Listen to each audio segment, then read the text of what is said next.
पहले 1 लाख के लिए कोई ब्याज नहीं, कोई रिटर्न नहीं, बस अपनी जेब से 10,000 महीना, 10 महीने के 1 लाख रुपए। तो राज को पहले लाख पाने में लगते हैं 10 महीने। वो महीने के हर रुपए को खुद कमाता है और बचाता है।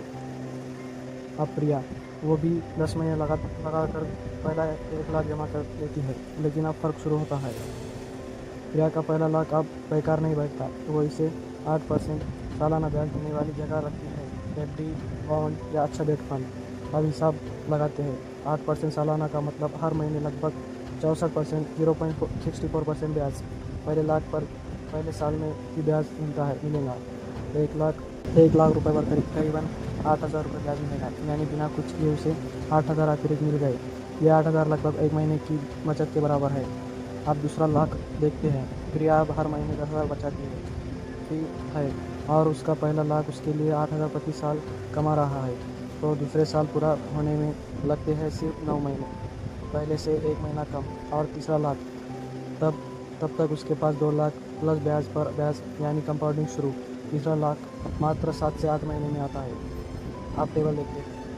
पहला 10 महीने में 1 लाख, दूसरा 9 महीने में 1 लाख। हर रुपया आपकी मेहनत का लगता है, छोटी छोटी गलतियाँ भी बड़ी लगती है। दूसरा, न दिखने वाली प्रगति। पहले 20-30 हज़ार में लगता है कुछ नहीं हो रहा, लेकिन 80,000 के बाद अचानक मोमेंट बनता है। तीसरा, डर और अनुभव की कमी।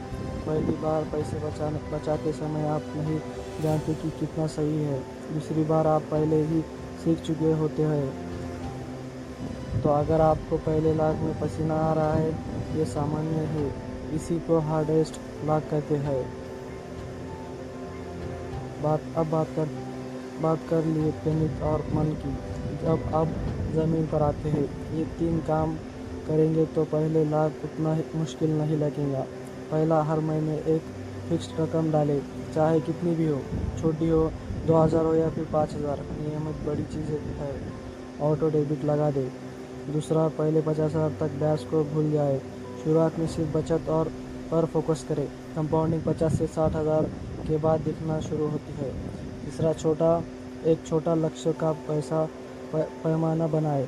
मान लीजिए हर 10,000 पर एक छोटा क्षण जश्न, इससे दिमाग को फीडबैक मिलता है।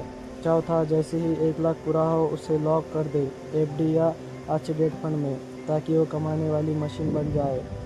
1 लाख का एक सिक्का जो छोटे छोटे सिक्के उगल रहा है।